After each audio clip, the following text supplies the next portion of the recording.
Ano yung gusto niya sabihin? So, anong sabihin ng perfect? Natupad yung ginawa ng Diyos because naayon sa kanyang kalooban. Ayon sa kanyang preference. Lahat ng ginawa niya, mababasa niya from Genesis 1 hanggang 26, before niya lalangin ng tao, everything He made was perfect. Ibig sabihin, natupad yung kagustuhan niya. Nangyari yung mga bagay na yun ayon sa gusto niya. Tayo din bilang tao, we can also prefer to say, I'm living a perfect life. Paano? Kapag lahat ng mga nangyayari, pabor sa gusto mo, pabor sa mga pinlano mo, pabor sa mga nakikita mo. Ito gusto ko makita. 5 years from now. Ito magiging ganito ko balang araw. Lahat ng mga challenges na overcome mo, natupad yung lahat ng preferences mo dahil sa gusto mo. And you can confidently say, I'm living a perfect life. So perfect means merong source, merong pinanggalingan. Yun ang ibig sabihin ng perfect. Ano pinanggalingan ng perfect? Doon naman sa salitang marriage. Marriage. Isa pa, perfect ang sabi ng Diyos sa pagkakagawa sa atin. Sino tayo para questionin pa yung sinabi ng Diyos? Maayos ang organization ng ating body parts. Tanongin mo mga doktor, pinag-aralan nila, napaka-organized ng ating katawan. Because God is a God of order. May posisyon ng mata, ng ilong, ng bibig, posisyon ng ating puso, at mga iba pang bahagi ng ating katawan. Perfect. May reason ba't siya nandun? Sabi ng mga scientists, may purpose bakit siya nandun. There must be a superpower or a super being who really made us. Hindi lang nila makonklud. So, sino makakasagot? Nang tama, yung Biblia. Diba, papayag ba kayo, sabi ni Charles Darwin, galing kayo sa unggoy? Papayag kayo doon? Ginawa yun para mag-doubt tayo. The moment na nag-doubt ka sa plano ng Diyos sa'yo, wala na.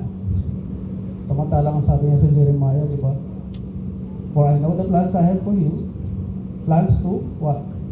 Plans to prosper you and not to harm you. Ibig sabihin, hindi kasama sa plano ng Diyos na magdusa ka, maghirap ka, masaktan ka, umiyak ka. Hindi kasama sa plano ng Diyos. Bakit? From the beginning, hinanda ng Diyos yung paglalagay niya sa tao. Siya yung gumawa ng garden. At anong ginawa niya sa tao? Nilagay niya yung tao doon sa garden. Bakit? Kasi dito ka maayos, dito ka titino, dito ka gaganda ang buhay mo, dito ka magiging prosperous. God is offering a system, a process, para hindi ka masaktan. Ano yung proseso na yun? Step 1, ilagay mo sa sarili mo sa presence ng Diyos. Yun ang ginawa ng Diyos sa tao. Ilagay niya sa garden na siya ginawa niya. Hindi niya inayaan yung tao palakad-lakad, paikot-ikot, at manghula kung ano siya o sino siya. Ang Garden of Eden, Diyos mismo gumawa. At yung garden in Hebrew means order. Eden is a spot on the earth na magkasama ang Diyos at tao. Kaya hindi nila makita-kita hanggang ngayon ang Garden of Eden. Kahit ina-search na ba yan ng ilang taon. Never na nakita nila ang Garden of Eden. Bakit? Because Garden of Eden is an environment created by God. Hindi nila talaga makikita. Pinagpapalagay nila nandun sa Mesopotamia, sa Iraq. Pero walang garden doon. Kaya nung sumuwa yung mag-asawa, pinitas yung pinagbabawal, pinalaya sila doon. They were left on their own. Naglagay ng anghel doon na may espadang umiikot, umaapoy para hindi sila makabalik. So ano meaning nun? When you declare independence from your maker, from your creator, from your parents, you are left on your own. Kaya nasa inyong kamay ngayon ang pagdidesisyon. Tayo ba magpapasakop sa Diyos o hindi? Or we will just rely on our own? What happened to that first couple nung pinalaya sila sa garden or presence of Diyos? Yung mga sumunod na henerasyon nila, wala ibang ginawa kundi magpatay yan. Nagsimula doon sa dalawang anak nila. Si Cain at Abel. Pinatay yung kapatid. Bakit? Nawala ng guidance sa Diyos. They were trying to reach out to God by offering something. Wala nang communication independent from your parents, because gano'n na nangyari sa mag-asawa ngayon, we declare independence, hindi na kami susunod sa iyo. Kami na ang masusunod sa sarili namin. You are then left on your own. Because sa edad nyo na yan, di ba, lalapit na naman kayo sa parents nyo pagka naguguluhan kayo. But if you know the answer, di ba, kukonsultahin ko ba sila? This is us. Di ba? Huwag natin guluhin si mommy and daddy. Kaya na natin ito. You are declaring independence from your parents. So now, pag ang option ninyo ay hindi magpasakop sa environment ng Diyos, eh you will be left alone talaga. Diba? Maghihintay lang naman siya eh. Hindi yan automatic. Kaya pagka nag-asawa ka ng maraming bisyo, hindi yan automatic na mawawala. Ha? Ano pag-pray nyo, Lord, sana matapos, sana matigil na itong pagsusugal ng asawa ko. Lord, sana matapos itong pagbababae ng asawa ko o itong paninigarilyo. Those are abuses, no? Abuse sa katawan. At yan ay bawal na bitbitin sa marriage. Alam niyo ba yun? Nasa family code yan. Article 1, marriage is a special contract. Pag sinabing special contract, may ordinary. So kung sino nag-aaral ng law dito, maintindihan ito. Ang ordinary contract, ikaw, kayong dalawa, mag-i-impose ang terms and conditions ninyo. Pag hindi nyo tinupad, punta kayo sa judge, titingnan yung kontrata ninyo. O hindi mo ito tinupad, yun ang batas sa inyong dalawa. Yun ang kikilala rin ng korte, yung inyong agreement. That is ordinary contract. Pwede yung bitbitin ang mga kagustuhan ninyo. Sa marriage, special contract na, hindi na uubra na bitbitin ang ating terms and conditions.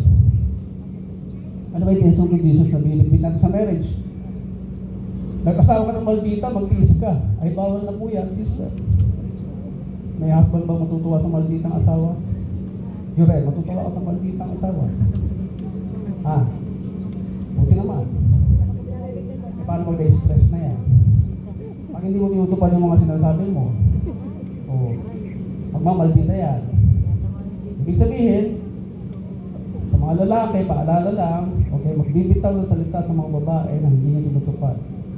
Nakalista yan, etched in stone, even for 20 years. Hindi mo tinupad, 30 years, maalala pa rin yan. Pinangakuhan mo yun na next week, mag-date tayo dalawa lang. Siguro mo yung susundin mo yun. Correct? Aasahan nila yun. That's why binigyan sila ng Diyos ng mas malaking gigabytes sa memory. Sa lalaki, maliit lang. Kaya, kahit yung 10 years ago na, akala mo settled na, lalabas pa rin yun. Historical sila. Yun ang mga no sa relationship. Kapag hindi nyo naintindihan yan, guys, boys, talagang stressful ang pagsasama. Okay? So, titingnan ninyo yung design ng produkto. Anything na hindi yung produkto, may designer, may author, siya masusunod, hindi kayo. Diba? Marriage is product of God. Hindi natin yung produkto. Kasi kailan ba nagsisimula ang marriage? Kapag nag-decision kayo, dahil di naman kayo pinakailaman ng Diyos, di ba? Pinilit pa kayo ng Diyos mag-asawa. Tinutukan ka, Jurel, pinilit ka, pinersa ka, hindi. Kung ba Jurel, pinilit ka, pinersa ka, tinamad ka, hindi rin. Hindi yan pakikalaman ng Diyos. Kaya nga nung makita ng lalaki, yung babaeng palakad-lakad sa harapan niya, sabi niya, this is now, bone of my bones, flesh of my flesh. Wala na doon yung Diyos. Walang utos. Kung ito asawa mo, walang gano'n. Hindi pakikalaman ng Diyos yun. Hindi pag-decision mo. Kaya si Jesus mismo may sabi, marriage is not for everybody. Merong mga pinanganak na willing tanggapin yung trabaho bilang husband or wife. Meron din mga pinanganak na hindi willing tanggapin yung sinasabi sa marriage. Basahin nyo, Matthew chapter 7. Ano po yung kabuuan? That's the first time Jesus explained about marriage. Tinetesting siya. Bakit ba ang taas ng hiwalay? Sabi sa kanya, tinanong siya ng isang Pariseo. Hindi niya ba naiintindihan? Kasi ito panahon na yon, for any reason. Is it lawful for any man to divorce his wife for any reason at all? Kahit anong dahilan na gusto nila, pwede hiwalayan. O, sabi ni Jesus, di nyo ba naiintindihan? Ang tatalino niyo pa naman. Na from the beginning, ginawa ng Diyos ang male and female, pag nag-asawa, hihiwalay sa magulang. At magsasama sa dalawa para maging isang katawan. Ano yung isang katawan? One flesh. Ano yun? Ano yung kinapapalooban ng ating katawan? Nandiyan na psychological, spiritual, at physical. Sabi ni Abraham Maslow, scientist. Yan ang tatlong bahagi ng ating katawan. Yan ang pag-iisahin natin. Physical, psychological, at spiritual. Sa physical, ito yung mga bagay na nakikita natin. Ito yung mga bagay na gusto ng bawat isa. Kung ano ba mahilig sa basketball, para maintindihan nyo. Mahilig sa basketball, ilagay mo yung sarili mo sa mundo niya. Dapat maintindihan mo yung laro niya, yung basketball. Ikaw yung nag-cheer sa kanya. Diba? Put yourself in one another's world. Mahilig siya sa party-party, samahan mo. Diba? Huwag mo kaya mag-isa. Pasok ka sa mundo niya. That is physical. Wala kayo mag-away, tupad gabi ka na umuwi. O matatagal mo dyan. Diba? Sama kayo sa dalawa. Sama kayo masaya. Psychological. This is about intelligence. Dapat dumating kayo sa point na nababawasan na yung disagreements ninyo. Naiintindihan nyo na yung mga bagay-bagay tungkol sa mundo, politika, sa medisina, o whatever. Areas of life. Alam niyo one time na-invite ako, speaker, sa Pampanga. In-invite ako ng mayor doon. Kaya late ako. My wife is with me, was with me. Nandun na siya, nakaready na. Una siyang sinalang. Alam niyo, very confident, sinabi ko sa Mayor, Mayor, don't worry. Para ako din yan. Kung ano sabihin yan, para ako din. Hindi kayo dapat sa point na yun. That you always understand each other every point of discussion in life. Again, that is psychological. Bawas stress. Kunti na lang yung disagreements na yun. Maliliit na bagay na lang. Kung saan kayo kakain, ano-order eh, maliliit na bagay na lang. Diba? O, spiritual. Brother, you're the teacher in the home. You're the leader in the home. Inayos ng Diyos yan. Yung equality na narinig din nyo, tama yan. Noong chapter 1, nung hindi pa sila nag-aasawa. Kaya nung asawa yung dalawa, inayos ng Diyos yan. Sinabihan niya yung babae, 4 na bagay, He will rule over you. Dahil ang isang katawan na kailangan lamang ng isang ulo.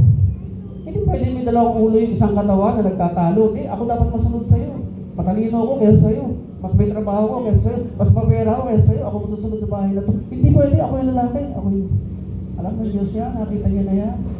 Dahil pareho niyang ginawang smart, powerful, may authority to have dominion over the fish of the sea, the fowls of the air, etc. etc. Pareho may karapatan. Nung single pa sila. Kaya nung mag-asawa, sabi pa niya sa babae, I will make you pain in childbearing very severe. That's first. Ano mahirapan ka sa panganak. Pangalawa, your pain will increase in childbirth. Kaya wala nang monitoring sa baby para ma-develop o malubas. Okay? Pangatlo, your desire will always be for your husband. Lahat ng gagawin mo, iisipin mo, may kinalaman sa kanya. Proteksyon ng pangalan niya. Gusto mo lagi siya nasa tabi mo. Hanapin at hanapin kaya pag hindi ka nag-update. Ano mo naman yung mag-update? Dear, makamalate ako ng uwi ha. Diba? Ano mo naman yung mag-update? Hindi naman mahirap gawin yun. Accurate? Very good.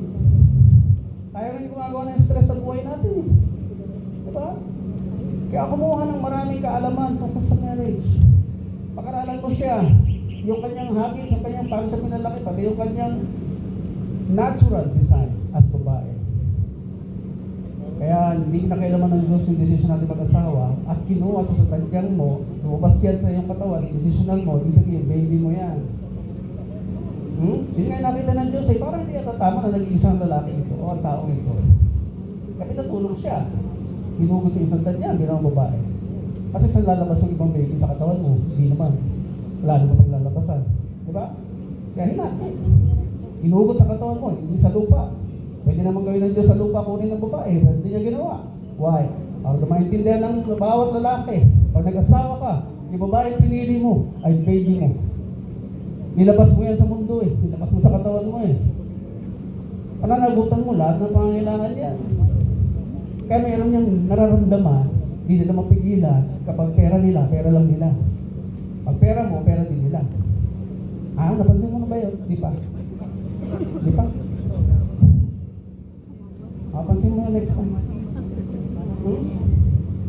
Kasi they expect you to produce. Nilabas mo sila sa mundo eh. Ano na pangangailangan niya? Sagot mo. Yan ang epekto ng pag-asawa. Sabi niya sa lalaki, lahat ng kakainin nyo, manggagaling sa pawis mo. Bakit? Kasi nung nasa Garden of Eden kayo, pipitas lang kayo eh. Nandiyan dyan ang lahat eh. Pag-gising nyo eh. Hindi kayo pinagtrabaho. Sarap ng buhay doon. Habang nandun tayo sa ating responsabling magulang, pag-gising, anak, almusal, anak, baon mo, anak, itong kailangan mo sa school. Di ba? Ganun, ang responsabling magulang, pinakita niya sa Garden of Eden. Everything is provided. Kaya nung sumuway na, bahala kayo sa buhay niyo. You declare independence eh. Ganun ka simple. Yun ang nangyari sa Garden of Eden. Kaya pag di natin naiintindihan niya, talagang stressful ang magiging pagsasama. Okay? Lastly, Albert Einstein. Marriage is a risk. Ba't yung sabing risk? Dahil lahat ng sakit daw natin, binubuhay ng stress. Natutulog na sakit, naminana nyo, 4 generations backwards. Magigising niya pag na-stress ka sa asawa mo. Bakit yung asawa? Siya lagi mo kasama eh. Day and night eh. Siya yung unang mag-i-stress sa'yo. So kahit wala kang bisyo, bigla ka nagkasakit dahil yun sa stress. Kasi may liquid na pinuproduce ang ating utak kapag tayo na-stress. Yung liquid na yan pupunta sa weakest part ng ating body. Gigisingin niya yan, natutulog na sakit. Naminana mo. 4 generations backwards. Kaya mga doktor, pag hindi niya na makita yung source ng sakit mo, hanapin ang sakit ng tatay mo, ng lolo mo, ng lolo mo. Anong sakit ng tatay mo? Anong sakit ng lolo mo? Lolo ng lolo mo. Diba? Kung manginginom yan, bago ka pinanganak, nandiyan yan, it's in DNA. Kaso dugo yan. Kaya kung alam mong ganun ang history ng pamilya mo, cut the curse. Huwag mo pa stress. Okay? Sabi ni Einstein, you will only enjoy your journey if you have one spirit. Pagtugtungin niyo yung sinabi ni Jesus sa ni Einstein. One body, sabi ni Jesus, one spirit. Ang isang body na kailangan lamang ng isang spirit. Magkasundo kayo sa lahat ng bagay. Huwag niyo paniwalaan sinasabi ng mundo, ay dapat nagtatalo kayo. Naman sa pag-asawa nagtatalo. Hanggang kailan? Hanggang kailan kayo nagtatalo? Sabi ni Mark Twain, you will only understand marriage. Mark Twain, search mo. Once you reach a quarter of a century. Ilang taon yun? Quarter of a century, ilang taon? 25 years. Ay tinulad sa silver na bato. Yun ang unang challenge sa inyo. Magsama kayo hanggang 25 years. Maintindihan nyo ng gusto ang marriage. Kaya ang baba ng statistics pagdating sa 25 years nagsama, wala na naghihiwalay masyado. Naintindihan na nila yung marriage eh. Anong next challenge? 50 years. Liken into a gold. Kaya pag naging gold na kayo, precious kayong dalawang masyado, hahabulin kayo ng mga tao to pay you for your value, or more value. Okay? So, you're the teacher, you're the leader, you are the visionary in the family. Magkaroon ba ng vision para sa pamilya niyo? Para alam niya kung saan siya lalagay. Because you cannot create two visions in the house. Two means D-I, division. Only one vision are required sa bawat mag-asawa. Naintindihan na po. Pag may question po, sabi niyo na ako mamaya, ha? Pag nagugulang pa rin kayo, napapatagal, kaya walang naniniwala sa perfect marriage eh. Kaya alam ko i-explain na maayos eh. Diba? So what is perfect marriage? Pagsasama ng male and female na sumusunod lang sa design ng produkto. Walang ibang ginawa kundi sumunod, mag-comply. Pag sinabi, huwag kang basta-basta magagalit kasi love, yun ang ibig sabihin ng love, di ba? Love does not easily anger. Iniintay mo nang marinig yung paliwanag bago magwala, bago maggalit, bago magsalita ng kung ano-ano. Love is patient. Pareho magpasensyoso, pasensyosa. Okay? Laging merong lambing ang pagsasalita. Ang tawagan niyo, babe, honey, darling. Love, ba't ka na late ng uwi? Ha? Ganun ang pagtatanong. May lambing sa dulo. Pag hindi siya kagad didepensa ng sarili niya, di ba? Kasagutin niya naman lumanan. Ha? Try niyo yan paminsan-minsan pag may time kayo. Ha? Yung hindi ka ba nagagalit kagad? Nagpasensya ka muna. Try niyo. So all this knowledge that I share with you requires putting it into practice. Application. Hindi ito bagong informasyon. Ha? Hindi ito bago. Baka nakakalimutan lang o hindi na ituro sa atin. Put them every day in practice. Every day are required. Respeto, number 1 niyang pangangailangan. Love, number 1 niyang pangangailangan. Kaya para mas madali niyo maintindihan itong aking sermon, tandaan mo to, na siya ay turing mong siyang tatay. Tatay mo, pinasa na sa kanya yung obligasyon sa'yo ng tatay mo eh. Ang tatay hindi sinisermonan. Di ba? Ang tatay hindi pinagagalitan. Ang tatay hindi pinagsasalitaan, sinasagot-sagot. Yun ang expectation about husband sa inyo, mga wives. Okay po? Intindihan na ha? Respeto. Love, ito na. Don't worry, malapit na ako. Love ang pangangailangan nila araw-araw. Isipin mo siya ay baby mo. Eh, totoo naman, baby mo yan. Ang baby, paano yung tinuturing? Bawal paiyakin. Bawal gutumin. Bawal masaktan. Di ba, Jure? Kung paano ang treatment natin sa baby, ganun din ang treatment natin sa kanila. Kaya nga medyo maarte sila minsan. Yung kaartehan na yan, hindi yung Maya-maya, after. Hindi, Sabihan mo lalo mo siya, lalambingin. Sabihin naman niya yan pag ano na, offering na. Baby ko, tuwa yan pag ginaganon sila. Di ba no, ma'am? Yun lang naman ang habol talaga ng mga babae. Eh, lalaki, matigas ang ulo. Ayaw gawin. Babyhin nyo lang yan. Tapos na ang problema. Di ba? Babyhin mo. Unahan nila lagi sa pera. Ha? Kahit na bigyan mo pera, nandun pa rin yung problema. Tatanggapin yung pera mo, pero yung problema niya nandun pa rin kasi hindi mo binibaby. Di ba no, ma'am? Nabahala kayo, ayun naman yung tiwa. Ayun smoke. Hindi kayo lalambingin lalo yung mga husbands nyo. Okay? Yun ang kanilang expectation. So, I think I've said enough. Sensya na. Congratulations to the both of you. May God bless you. Put yourself in the center of God's attention. Okay?